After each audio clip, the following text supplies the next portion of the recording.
Hello and welcome. This is the first, but hopefully not last, edition of the CatholicMom.com movie review video. Hopefully this won't be the last time. I'm Erica Marie, and I am a contributing blogger for CatholicMom.com. And with me today is my fellow contributing blogger, Teresa Sinicola. Teresa, you can go ahead and say hello. Hello. And Teresa and I are super excited to have with us today the movie director, Stephen Bradley.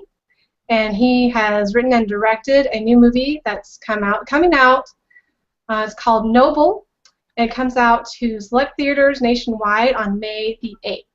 And it's a wonderful, beautiful story of a fearless woman. Her name is Christina Noble. And I'll let him tell you more about her. First, I just wanted to say that the movie is phenomenal. It's a great story of redemption and compassion, and it's just a beautiful story. So, Stephen, thank you so much for coming here with us today. Why don't you go ahead and tell us a bit about the movie and how you got involved with it? Wow, what a great introduction, Erica. Thanks for that.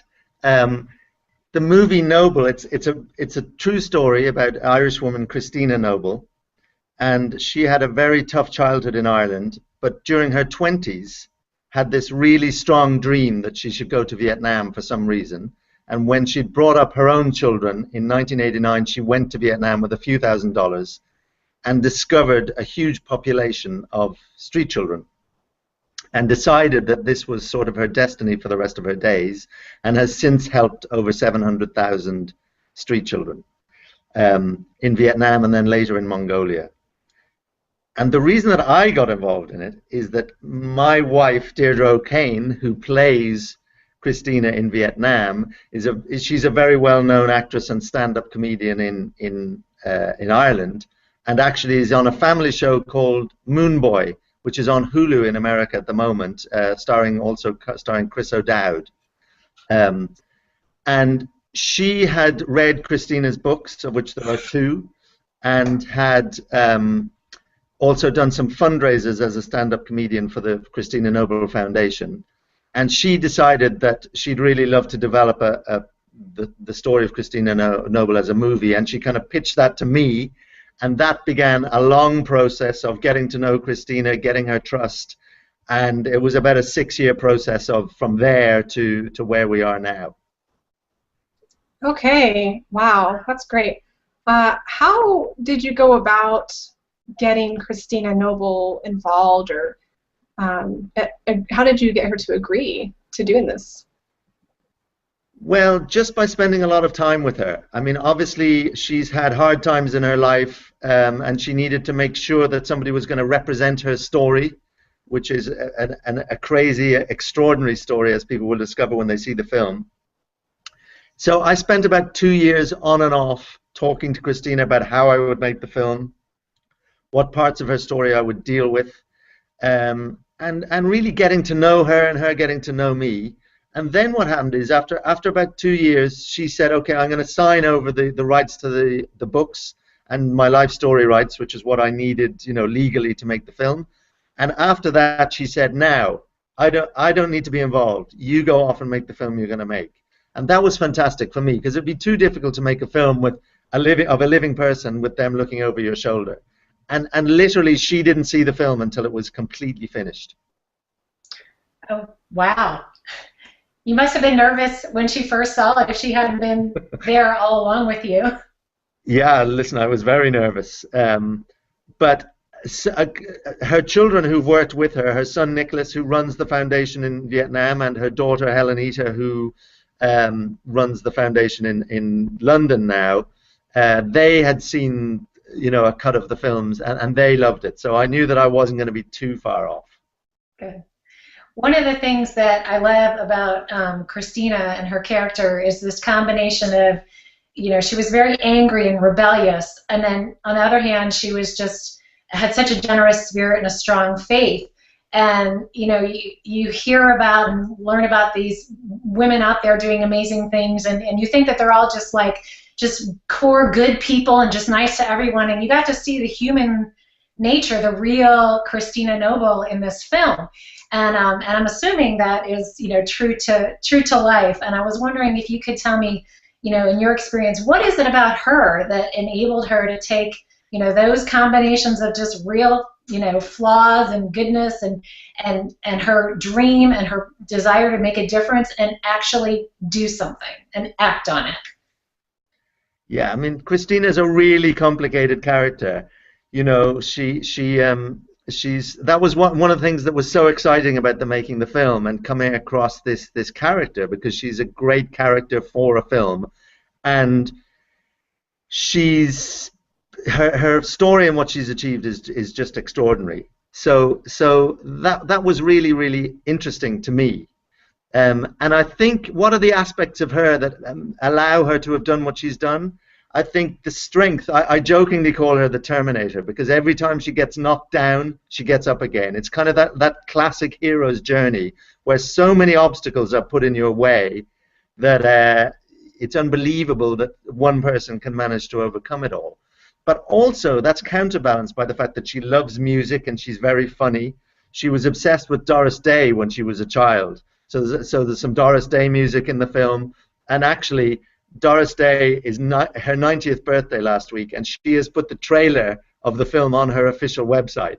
Oh, wow. I've been in touch with her. I had to get in touch with her to get permission to use her name in the film. That's just a legal thing you have to do. So what I loved about it was that you have the music and you have the humor. Christina's a very funny woman, which is why Deirdre, I think, as a stand-up comedian and actress, hooked into thinking she could bring that aspect to it. And then you have this background of lots of battles and struggles and hardship. And I think that makes it a roller coaster of emotion. And it makes it also, hopefully it makes it a great entertainment of an extraordinary story, rather than, as you say, just a worthy piece about a woman who does good all the time. Christina would say, I'm no saint, I battle and I have my frustrations and I get angry and, all of that. So she's a very complicated person. And I think that's why, her extraordinary story makes such good cinema. Simple as that. Yeah, I was wondering, you talked about Deidre. Now Christina seems very frank, her character. Did you find her that way in real life? And what about your wife? Did you find that they had similar personalities? Yeah, I think they have similar energies, and I think a lot of what I was trying to do with the film was to capture, rather than just tell a story, this happened and this happened and this happened. I haven't structured it that way. You cut from 10-year-old Christina to 44-year-old Christina and back to 20-year-old Christina, and that makes it much more interesting for an audience. They can put the crossword puzzle of this story and this character together. And I was trying to capture the real energy of Christina, and Deirdre and she have a very similar feisty kind of energy. That obviously I love, but also makes the story more unpredictable, and means that this character will confront anything. She's a fearless character, and she'll confront anything, and apart from anything, on a very basic level as a filmmaker, that makes for good drama and it makes for good storytelling. Yeah, I agree. That's amazing. Working with Christina must have been an amazing experience, not just making a movie.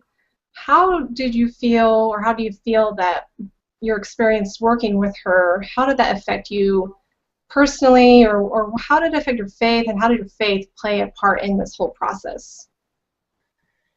Yeah, I mean, I think faith is really important to Christina. Obviously, it's her faith has been challenged a lot along the way. She had unfortunate experiences with some of the religious institutions in Ireland, and things have, for a period in time, things constantly went wrong for her in her life.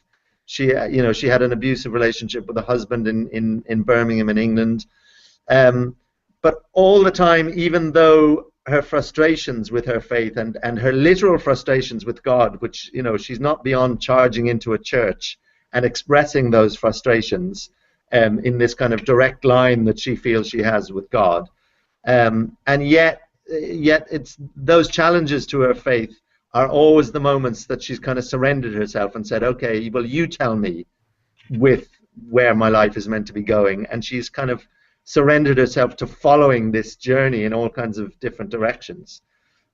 So I think that's, you know, that's a really important part of the story, but it's also a very important part of her character, that she's never given up on that faith, and she constantly feeds from it, but also challenges it. And I think that's something that made the film really very interesting for me, is growing up Catholic, 12 years of Catholic school.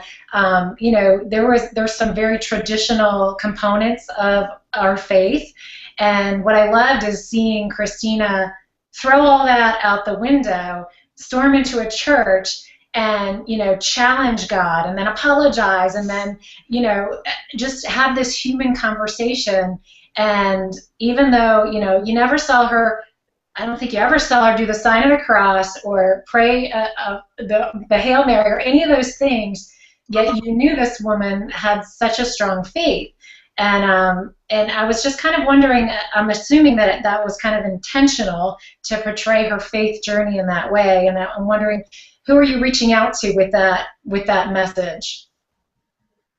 Well, I suppose you've described it very well, how that all works in the film, and I think in one way Christina has perhaps, you know, an unorthodox faith, in that she at times has been driven away from the institutions of, you know, her traditional Irish Catholicism, and has reconstructed her relationship with God, you know, and this is drawn out in the film in an unorthodox way, by literally talking to him and sometimes berating him, and at the same time, you know, she says, "I'm not being blasphemous. I just want this very direct conversation."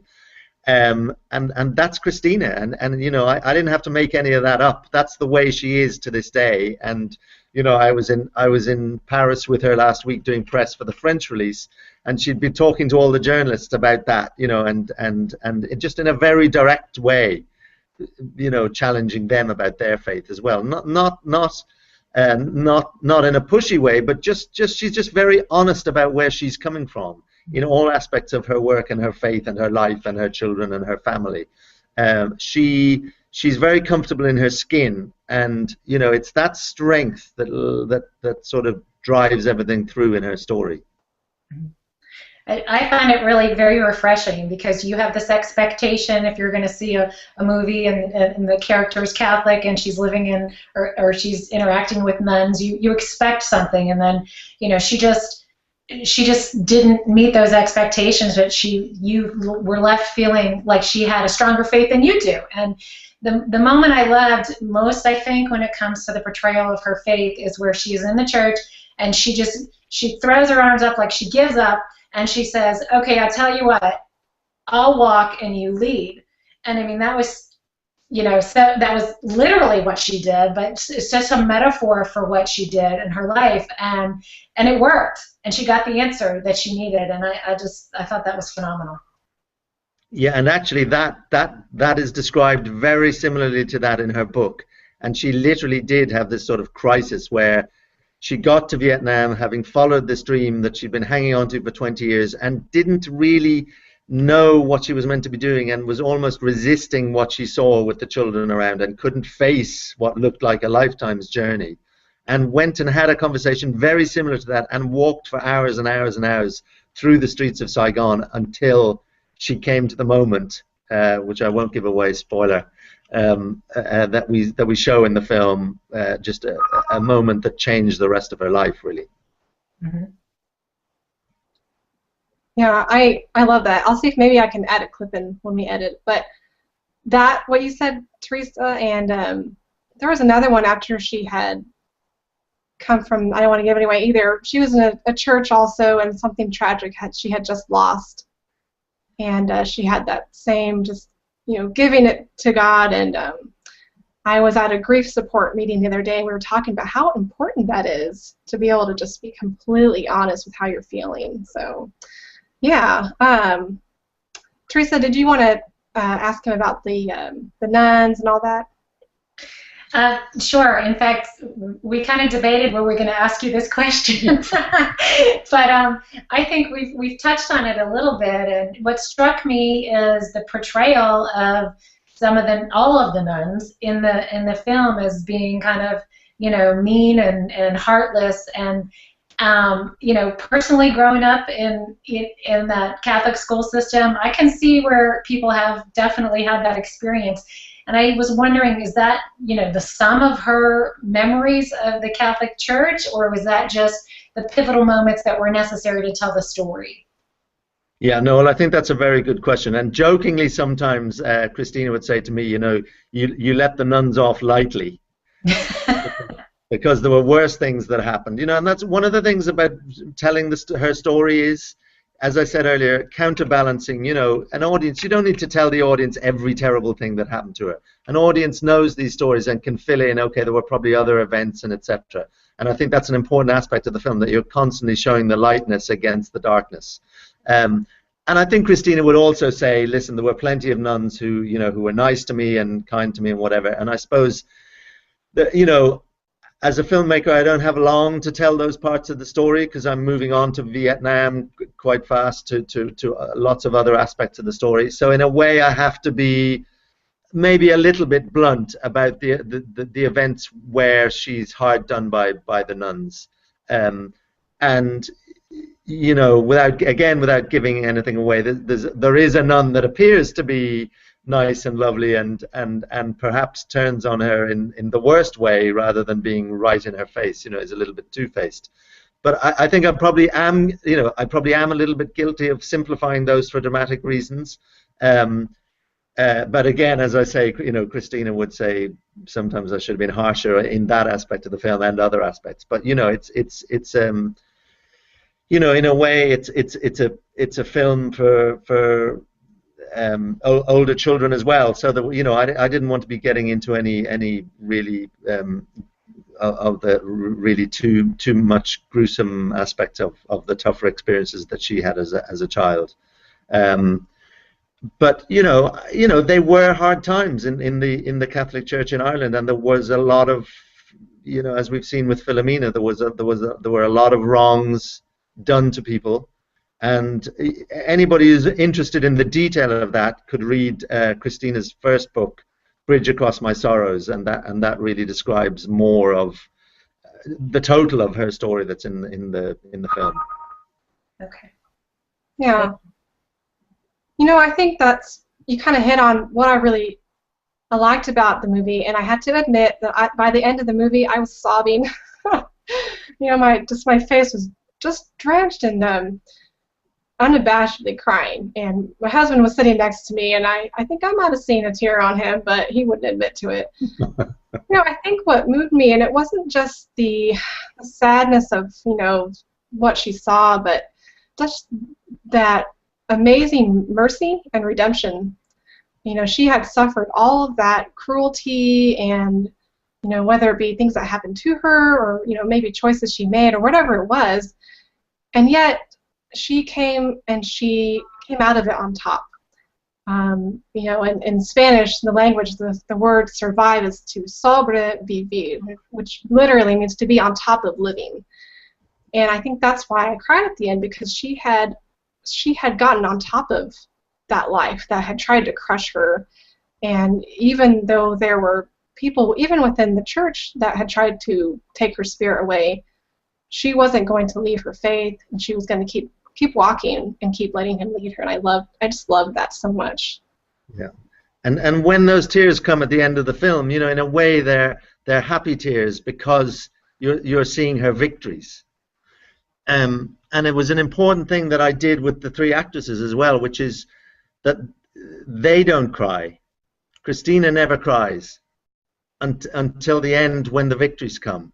And it's kind of the relief of knowing that all of the struggle has not been in vain, and for the audience that you share her relief. I think probably the secret of that is, as an audience, you plug into this character and you very much travel with her, and you become invested in her and the struggles that she's undertaken, and you know that it's a true story.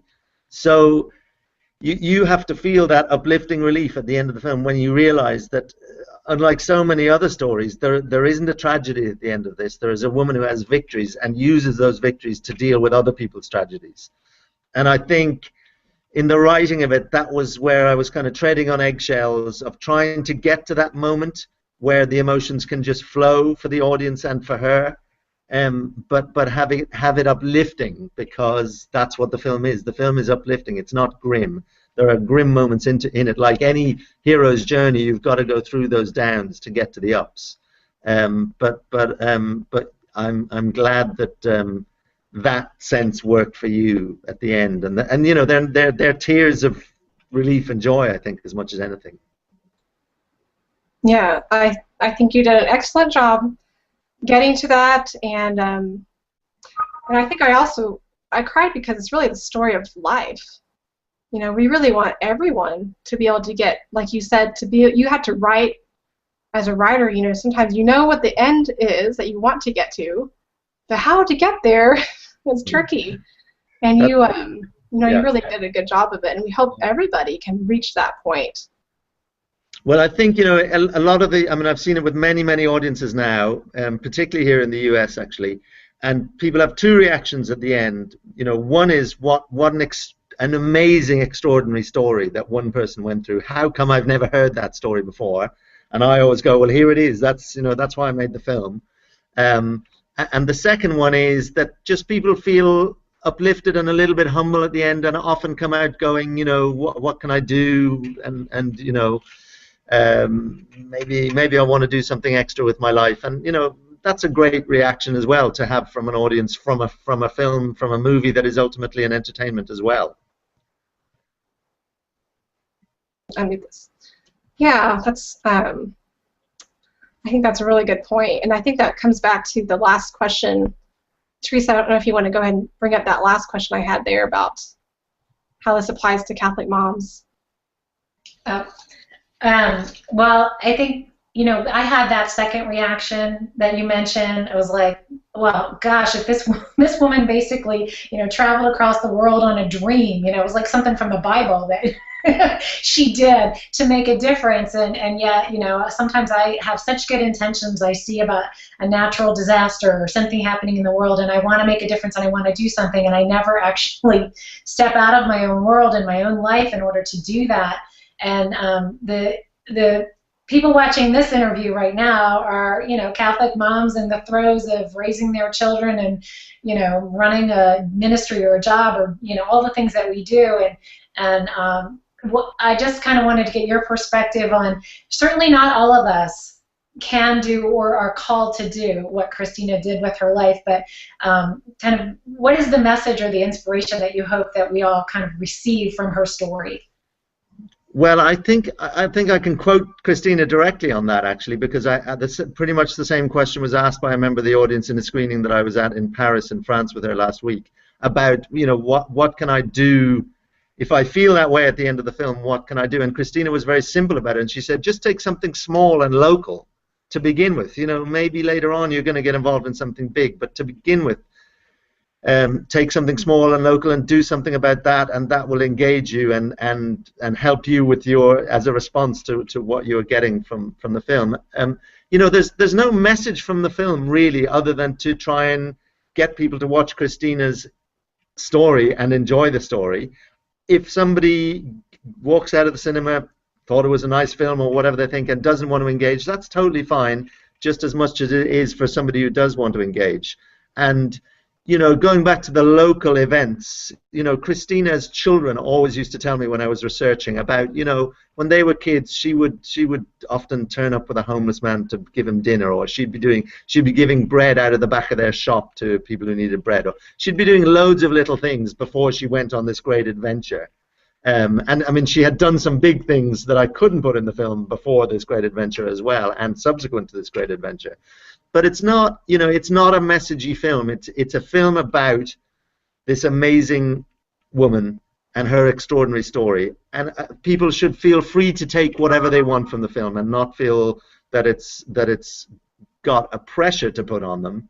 And yet maybe it opens some opportunities for people to react in all kinds of different ways. And actually, people already have reacted. You know, the foundation has benefited in lots of different ways, as well as financial, from people who have seen the film.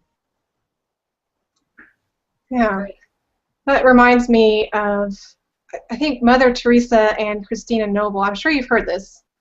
There's a lot of similarities. They both kind of had this call within a call to go somewhere and do these extraordinary things. And someone asked Mother Teresa the same question, like, what can I do? And she just said, go home and love your family. And I love your answer, to do the small things. And that's really how we all change the world, so to say. Well, So, exactly. great. Yeah. Well, I think maybe just one last question. I don't know how much time we have with you. Who is your audience, your intended audience, and if anything, what is your great hope that people will feel, or what they'll do with this film? Well, I would like to think that the audience is as wide as we can possibly make it. And what I mean by that is that, when the film opens on May the 8th, and by the way, your viewers, they can go to the website, which is thenoblemovie.com, and see the trailer there, and there are press notes and notes about the crew and all of those kind of things, and photographs. But what we're trying to do, what our struggle in Christina Noble's terms, is to try and get this film to as wide an audience as possible, and that's why it's so important that people try and go and see it on that weekend of May the 8th, so that we can get the word of mouth out there, stay in the cinemas for as long as we can. And also, the film has started, it's coming out in France on May the 20th, and it's also sold to Latin America and Australia and New Zealand. So it's going to get out there, but it's kind of like we need everybody's joint efforts to spread the word and help us get it out there, in the sense that it's an independent film with a much smaller budget, advertising-wise, than a lot of big films. And I think that's another way that people can help if they like the film, is just to spread the word and get people behind Christina. And as I say, that's already helping the foundation, because the people who then want to engage more are doing so, and that's fantastic. Okay, and what about what age would you say this is appropriate for?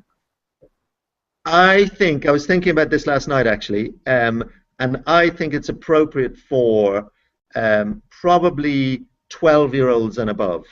I think it's a PG-13, and I think that means that kind of thing, doesn't it? Parental guidance for anybody under 13. So I suppose legally that's what it's meant to be.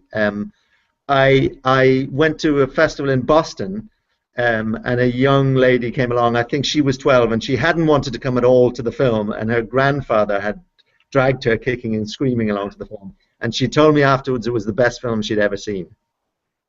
So that was lovely. That was a lovely story. Yeah, that's great. I'm sure you love to hear that. That's wonderful. So, yes, and we will be including all of the notes about where people can look at your trailer, and the different theaters, and all sorts of notes that we've received. And so that will all be included in our show notes too. So thank you so much. Really enjoyed having you here, and I encourage everyone to go out and see Noble.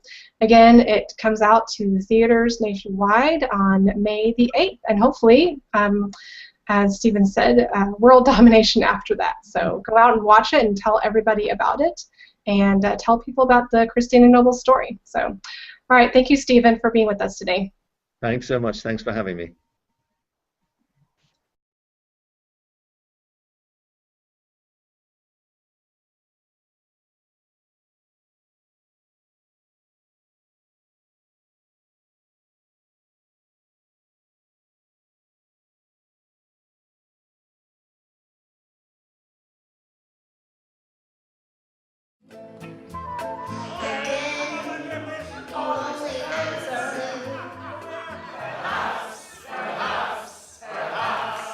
You are going to be a big star. So, what brings you here? It's complicated. Christina!